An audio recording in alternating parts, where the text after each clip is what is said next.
Hi folks, I'm Neal Barton. I have a podcast. Yes, I do. And today, numero uno, the first one, we're discovering the history of Tyler music. It starts right now.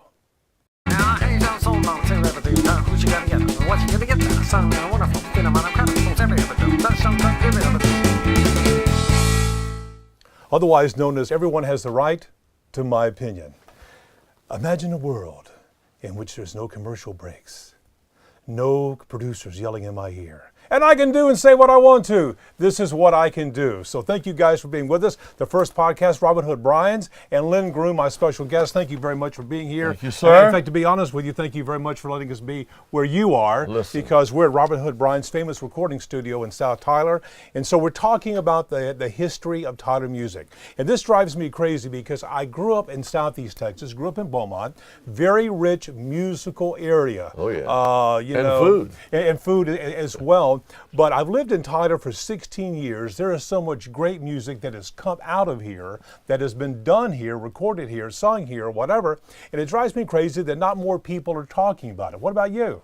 Well, it's starting to get on my nerves too, but that's beginning to change because our son is going to put in a new website for me.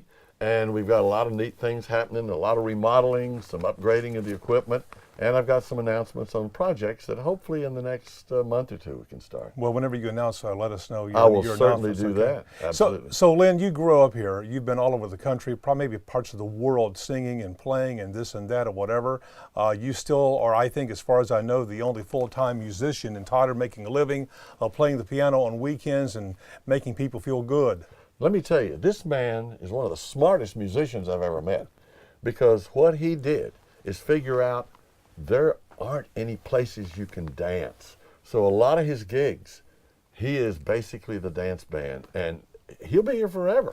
That is a shame that in Texas, I guess we should let him talk. There's a shame in Texas, there's no place, in East Texas, there's no place to dance, like Robin Hood was talking about, except for what you're doing. We're the only other hardwood dance floor, and that's real important to dancers. And where is it? At the 11th Frame Club is where we are. The other one is Cowboys. Mm-hmm.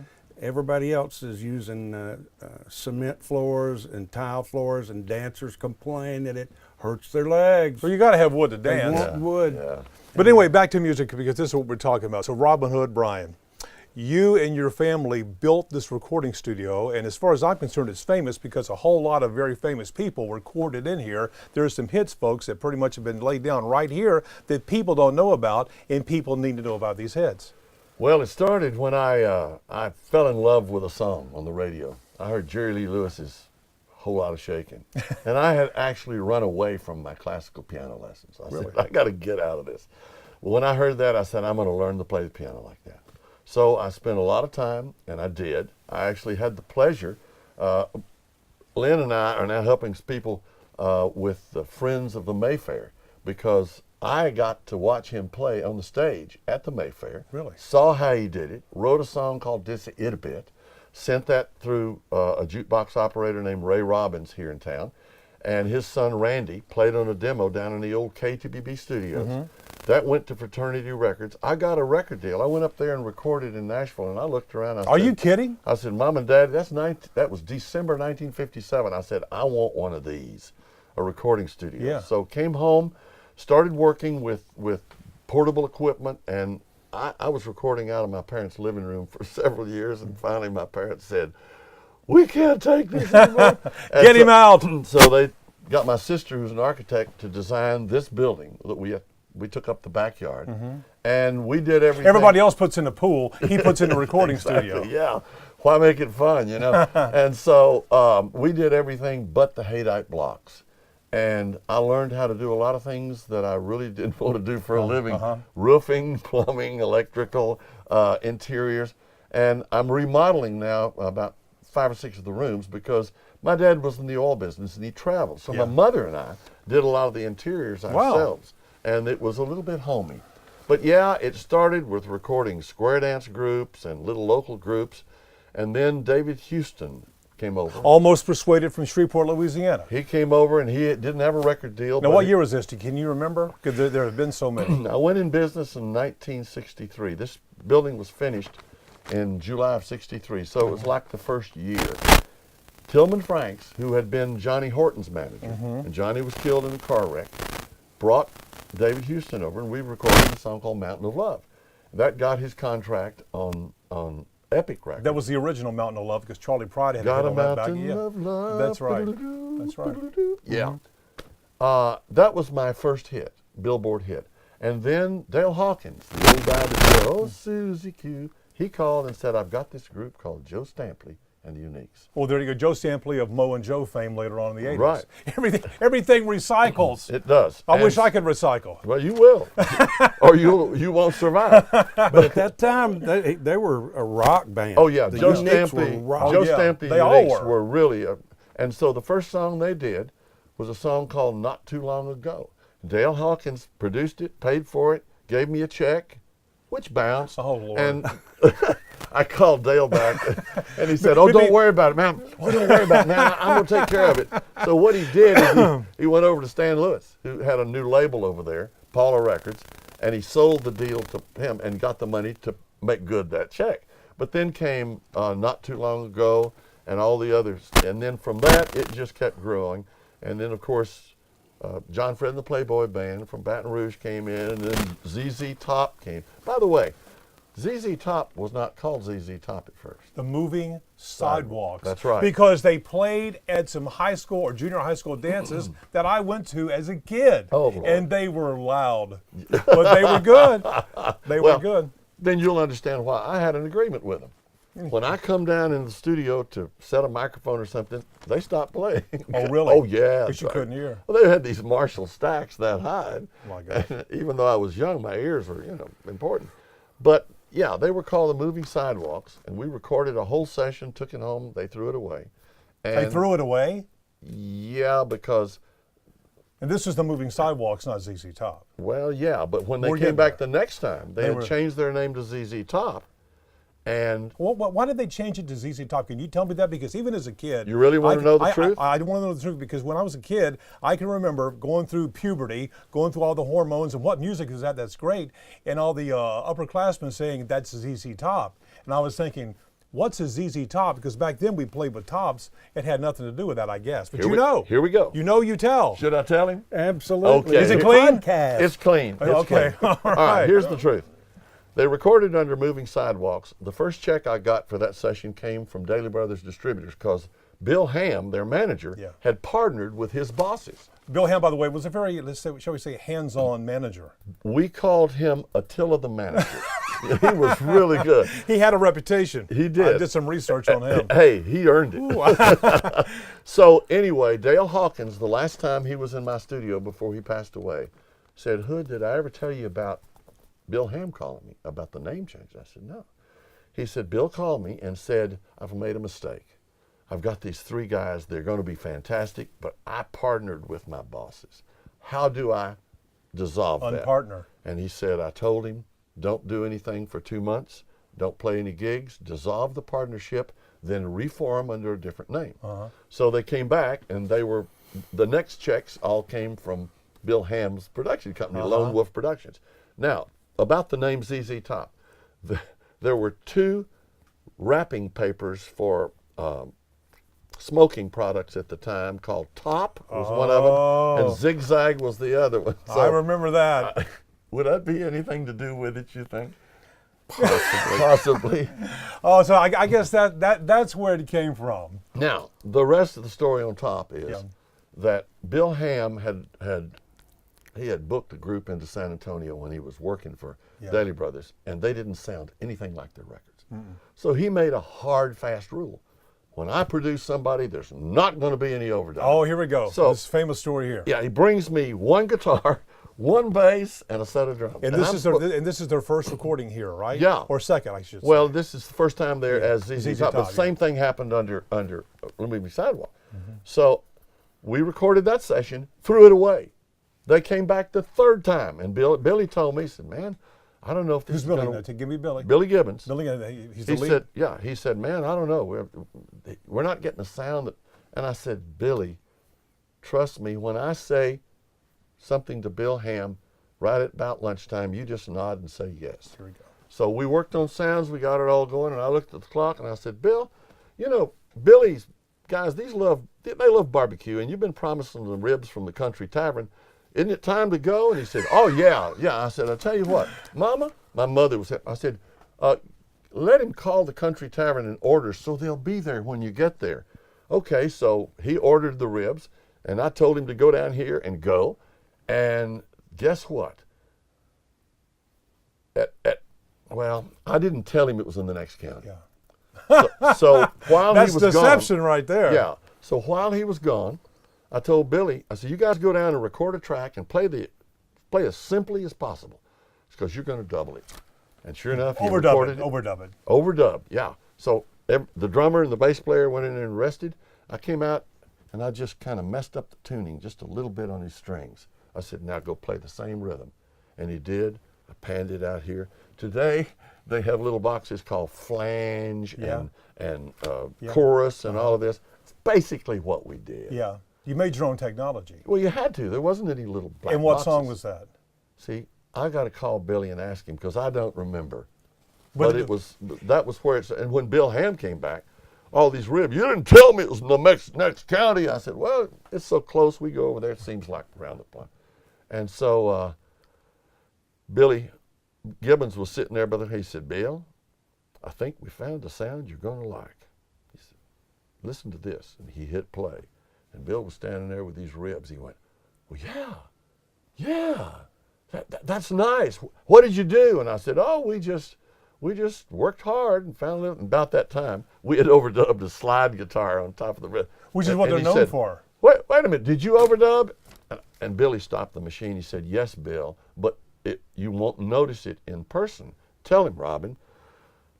And so I said to Bill Ham, I said, Bill, what you're going to have to do is when Billy switches off the rhythm to go to the slide, Dusty's going to have to play fifths on the bass. Mm-hmm. And they're distorted, and that will add the 10th, which will make the chord. Nobody will know the difference. Father, Son, Holy Spirit. And Bill fell for it, and so that's where the sound came from. That is amazing, and so that's rock and roll history right there that I think that people need to know, and that is so unbelievable. But still, he was very ham-fisted, so to speak, and so I wanted you to tell that story, and because I had heard that story before, and that is true. It is that true. You sent him for ribs out at the Country Tavern. Get him out of the room. And ZZ Top got their sound while he was gone. Right. And, there was no denying that that's what they wanted to sound like, and that was good. Well, we did a lot of that because, and another thing people don't realize, I got to call Billy. I've got 3 or 4 questions because everybody like you asked these questions. I don't know the answer. It's a long time ago. He was standing over there on Grange, and he had the headphones on, and he said, roll it. And there's a place outside of town, and he was reaching over, adjusting his headphones. And singing that first verse down an octave. And then he said, okay, let's record. So I backed it up, and I kept that and got over on another track. And when he sang at that time, he did it up an octave like the rest of the song. So when they came in and get ready to listen to the playback, I played back that first verse where he was, well, there's a place outside of town. And everybody said, hey, that's a neat idea. Go out and redo it because you got behind. I said, no, take it like it is. And Bill Ham was, well, it's off rhythm. And Billy said, oh my gosh. Billy said, let me hear it again. He does get off with, and they got a lot of nice girls, and he has to catch up. Yeah. Billy listened. He said, we'll think about it later. Think about it later? Leave it alone. Yeah, we left it alone. And that became rock and roll history because that's LaGrange. Yeah. If there's one rock and roll song you think about from Texas, a little old band from Texas, them. Yeah. Yeah. And see, and that was LaGrange. So this is really amazing to me because I used to say back then, how can 3 guys make that much noise? How can they be that loud? Well, and that sound was developed right here. See, one of the problems we were up against back then is a car radio was really, that was one of the best sound systems we had to listen on. You didn't have these big tri-speakers with subwoofers and all this. Yeah. So you had to make it sound big and interesting on a little bitty speaker. Yeah. And that's what that doubling that guitar and leaning it over, that's what it did. It made it, I want to say a word about Bill Ham.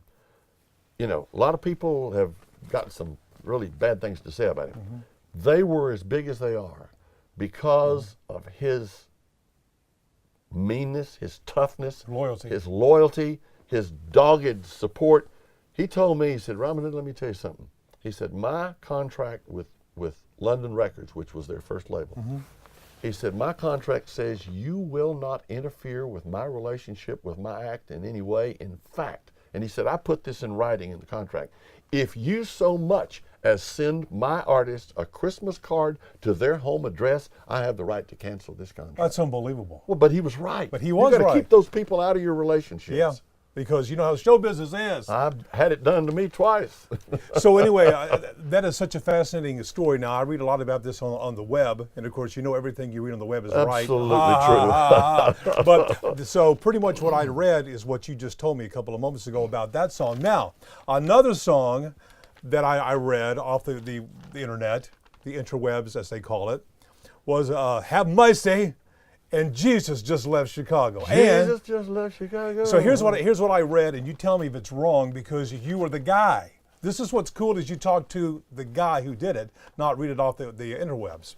So it was stated on the web that you guys were recording and had done that song, Have Mercy, Been Waiting for the Bus All Day, which is a great song, and then had spliced together that Jesus Just Left Chicago pretty near to one another, and they heard it. I can tell by your face you're going, I don't know. And they said, let's put it together. Kind of like the Beatles put songs together back then. Is that true, or is that just wrong I'll say story this. on the web? Because you were there for that. I was there. That's kind of how it happened. But here's some things I don't know. For instance, when they recorded here, I never had a name of a song. This is song number 1. This is song number 2. They never sang any lyrics. Now, Bill Ham told me, oh, we haven't written the words and music, the melody yet. We're just getting the groove. Now, that might have been true. Or Bill Ham might have been so protective that he didn't want anybody to hear the hook. Because, you know, the hook of a song, that's the song. That's the headline. That's what people sing. Yeah, if you steal that, you steal the whole song idea. So I don't know which of those is true, but I know that it was fun.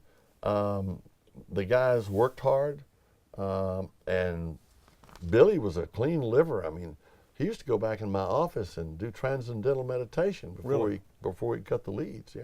So that is amazing. So they cut those songs here, and I'm going to brag on you a little bit. I know they went on and recorded it at some other places or whatever, but their sound, that when you talk about ZZ Top, the spirit of ZZ Top, it was right here. Yep. They went on and they did some other things or whatever, and it was ZZ Top, and good luck to them. They did fine. But to me, the spirit of that rock and roll group, which are still playing, which they played Grange when they were inducted into the Rock and Roll Hall of Fame. You Google it on the Howard Stern show, they're playing Grange. The spirit of that group was right here, and you're a part of that. I look back with great fondness and appreciation, because I look with appreciation for all these talented people, including this guy that walked through that door up there, because the singers, the songwriters, the producers, the musicians, they're what made the music out here. I mean, I'm nothing without them. So I've always had a great fondness and appreciation, and just thank God for all these talented people that came through my door. Well, you've had it going on here, because Lynn's always told me, because he and I have been friends for years, that he used to drive by and see the cars here, and you knew what was going on. John Fred's here. There's his Corvette. Or 5 Americans are here. Those are Dallas plates. Yeah. So let me ask you about that now. So besides ZZ Top, which I really get hit on a whole lot because that was part of my growing up. I was in junior high school and that stuff was being, by the way, thank you for your service, sir, for putting that out, because a bunch of young testosterone-filled high school boys really enjoyed, what you were laying down. But also in this studio, there was a lot of country music, like you said before, but let's talk about some of the rock and roll that was played here, like Western Union. The 5 Americans. Yeah. Talk about that. They were a big Dallas band, and they had their songs. A lot of the records played regionally that came out. Yeah. And that was a hit to us. Yeah. But a few of them. Well, my wife is here in the studio. She grew up in Seattle, played oldies radio, and it's a disc jockey. Also listened to the radio, KJR up there, which was the big radio station, and she can sing that song word for word. Well, I was lucky to have 2 great clients, Abnac in Dallas, which was the 5 Americans, Jon and Robin, the In Crowd, and then in Shreveport, it was Jewel Paula Records, which was Joe Stampley and the Uniques, John Fred and the Playboy Band, Nat Stuckey. I mean, Nat Stuckey, what a songwriter. Yeah. But you're talking about, you know, basically, we just put John Fred, just in case you don't know at home, that's Judy in Disguise. Right. First of all, what in the world was that song about? Or Well, did it have to have a meeting? You want a funny story about that? Yes, I do. Okay, so we recorded all these songs and they put it out under an album, and the name of the album was Agnes English, because that was Yes, the I've heard song 2 songs back before Judy was released. Judy was on the album, but it was considered by John Fred and Andy Bernard that wrote it to be a joke. Yeah. Lucy in the Sky with Diamonds, Judy in the Skies with Glasses. It was a joke for the Beatles. Yeah. So that's what it was. Yeah, so they were over here recording some follow-up tunes called Hey Hey Bunny, and John Fred got a phone call, and Andrew was out here working with some horn guys. He said, stop. He pushed the top. Hey, Andrew, you want to guess what song those fools in Shreveport are going to release as our next single? And they started guessing. None of them. He said, I can't repeat what it is. Yeah. Judy in freaking Disguise. And they went, oh, no. And they said, don't worry. It'll flop in then a week and a half and we'll go on to something else. And it was the #1 record in the world in about 3 weeks. Oh, it played and then played some more. Still does. Yeah. Sirius Radio, about every 10th song, that was recorded at Robin Hood. That one was recorded at Robin Hood. And that is amazing. So how did you get, because the old joke used to be, because I lived in Nashville for a while, how do you make $1 million a year with your recording studio? Invest $2 million. So, Yeah. I mean, it's a hard way to make a living. You're not dealing with... He does know about this business. I'm telling you.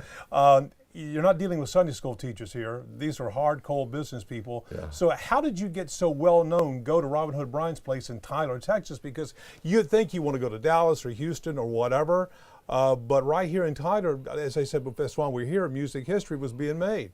Well, in the beginning, there were great studios in Dallas, had a lot better equipment in some areas than I did. But they specialized in commercials and jingles. KLIF 1190, and all of that, and commercials. I specialized in music.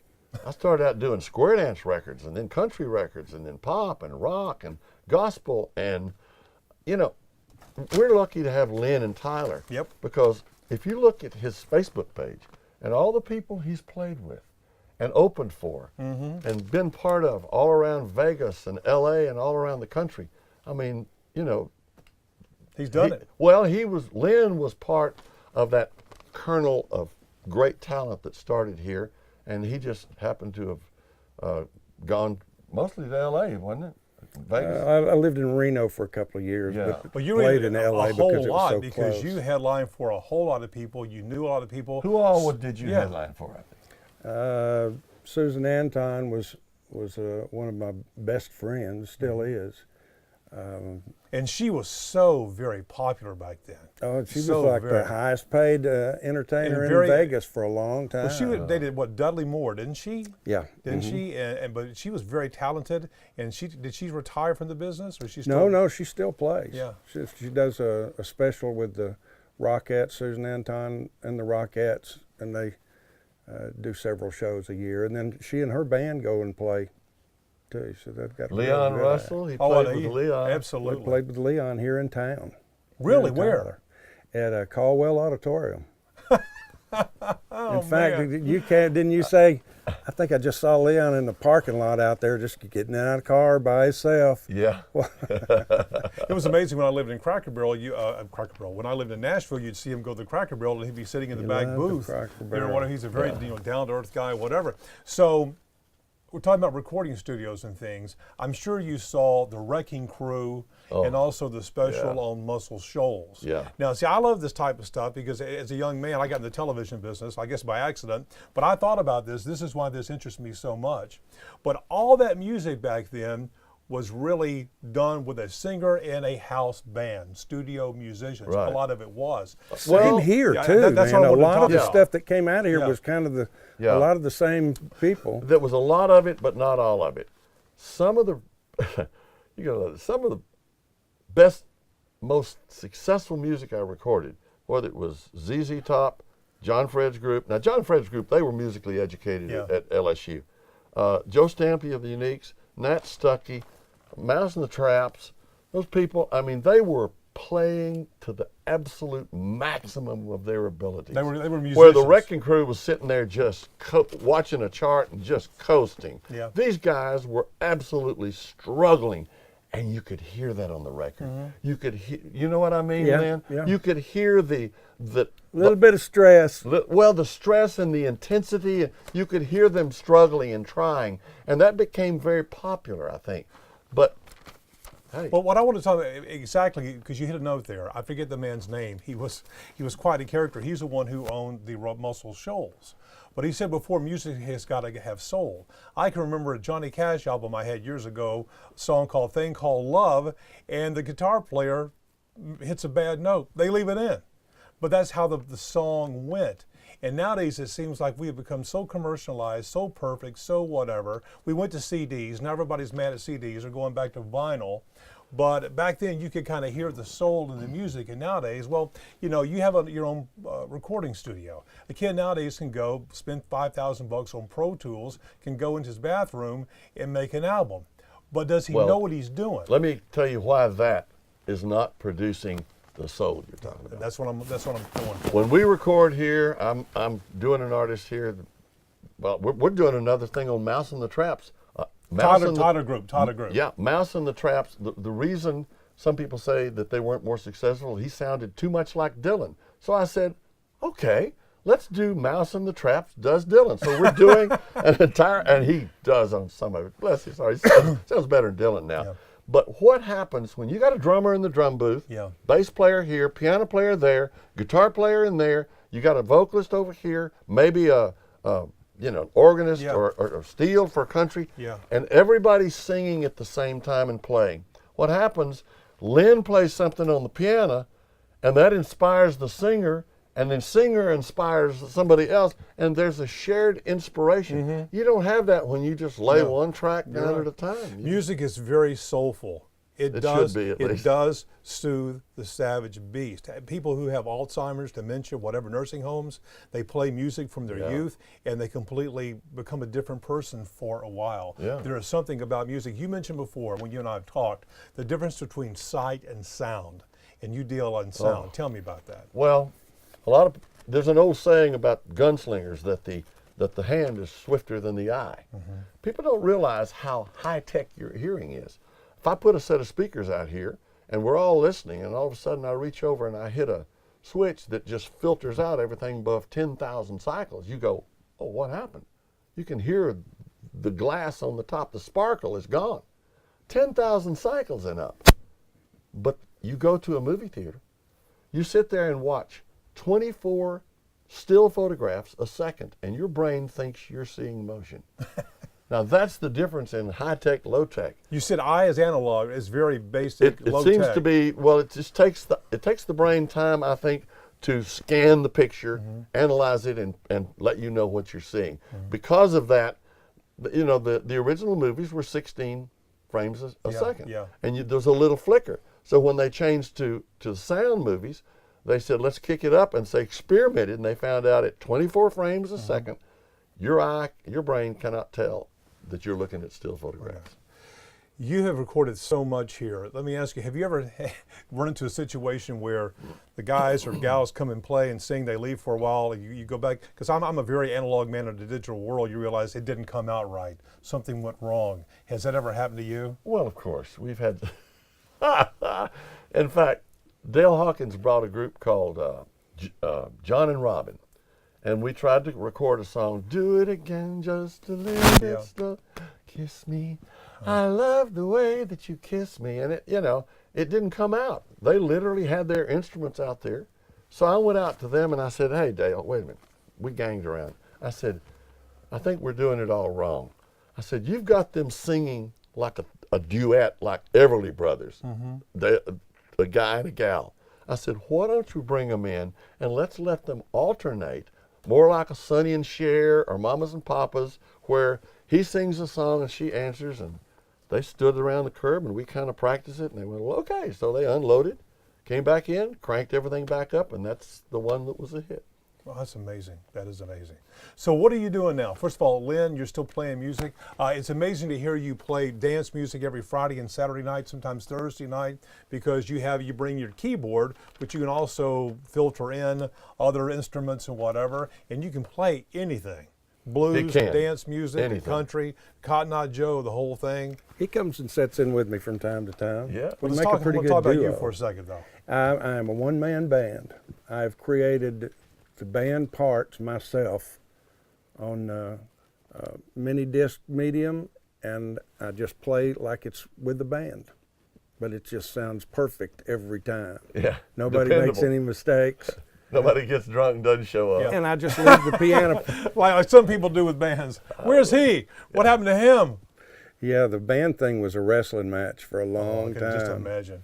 I mean, my mom was a musician. She was a wonderful Christian woman or whatever, but she was a musician, and she used to always tell me, our lot is the flakiest lot that there is. I mean, they can be very, and so at least you just depend on you. Just depend on you. You can get 350,000 people work at the post office and everything gets fine. You can't get 5 musicians to work together for 6 months.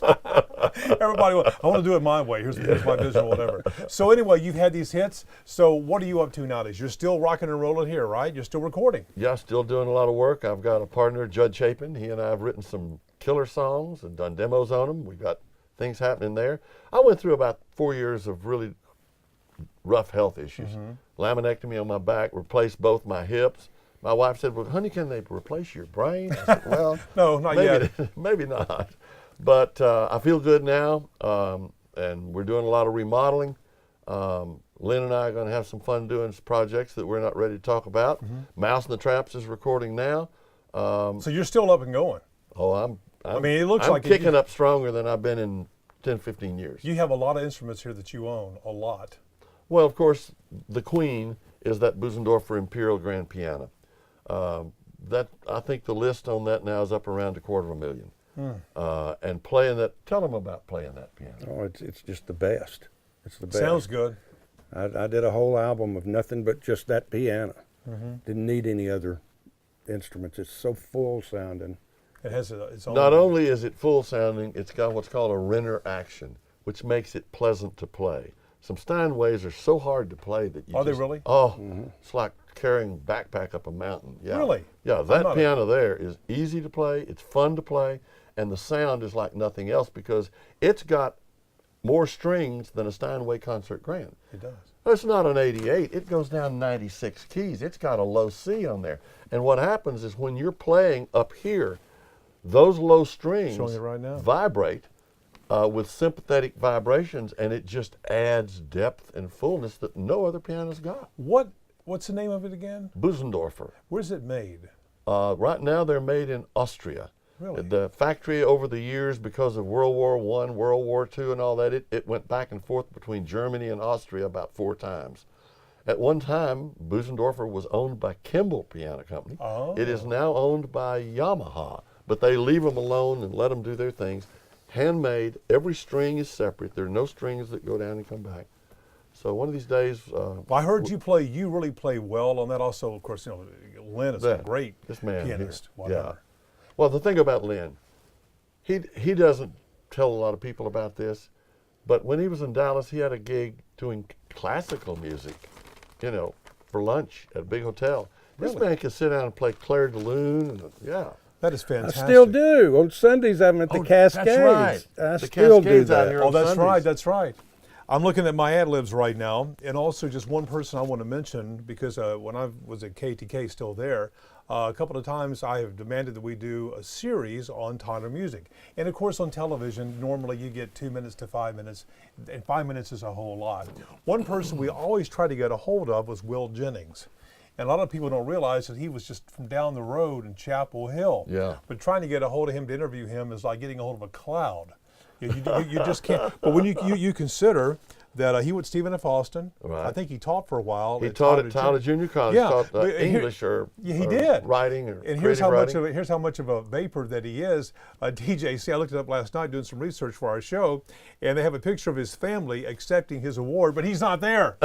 He's someplace else. But he had something to do with, he wrote Up Where We Belong, Titanic, Tears in Heaven, Higher Love, Back in the High Life Again, Looks Like We Made It, Barry Manilow, whatever. yeah. He is so prolific, but you can't find him. But there are so many talented people from around this area. I think we should do more to celebrate that. I know right now you have some young ladies who are north of here, but that's more of a Nashville sound. That's more of a, and what we're discovering today. There will be more to be announced on that subject. I'm glad that you're saying that, because yeah. the deal is, and there's Neal McCoy, I've met him before, knew his parents, wonderful people, but that is a Nashville product, and there's nothing wrong with that. Yeah. But what I'm into is the guts that Tyler, Texas has produced, and it's so rich, and it needs to be celebrated more. Somebody needs to write a book about this or do some sort of anthology. I'm in the process. Oh, there you go. And I'm making my book interactive, because I'm going to do an interview with Lynn. I've already got one with some of the people I've worked with. I may add this to it so that you can click on the icon with your cell phone and get an interview. Now, he's from Beaumont. Didn't some of the Beaumont players come up here and cut some stuff? Yeah, I'm trying to remember. Didn't the Boogie Kings come up here? The Boogie Kings never did, but some of the guys that played with the Boogie Kings. There was a guy named Robichaux. That sounds like Beaumont right there. Yeah. Kerry Robichaux and Ardoin. There was the Cajuns. They had a group called Mouton and all that sort of stuff. They had a group called Evangeline Maid. I've heard of it. From down in Franklin, Louisiana. I've heard of it. He had played trombone and sung and played keyboard with Gigi Shin and with the Boogie Kings and those guys. And, you know, listen, that music from down there, they came up here and they added a lot of depth to my understanding of what. The music down there. Did you ever hear of the Boogie Kings? Yes, I did. Yeah, I mean, the deal is, it's just like Mouse of the Traps, and also there's somebody else that used to play, that you played with. You said Jerry LaCroix. I worked with him in a studio in Reno. He was the other singer in the Boogie Kings. It was Jerry LaCroix and Gigi Shin. Exactly. Exactly. There's somebody else that you sent me a thing last night.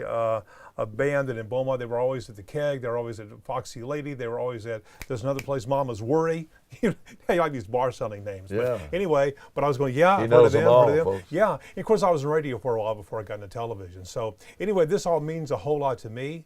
I really appreciate you taking your precious time and you opening up your doors to your wonderful recording studio to talk to us. It's open anytime. That's good. I'm going to see if you can't give us a look around on our cameras, but right now, just in case we can, Neal Barton here. This is my first podcast. I thank you very much for being with us. I hope that you enjoyed it. And remember that everyone has the right to my opinion.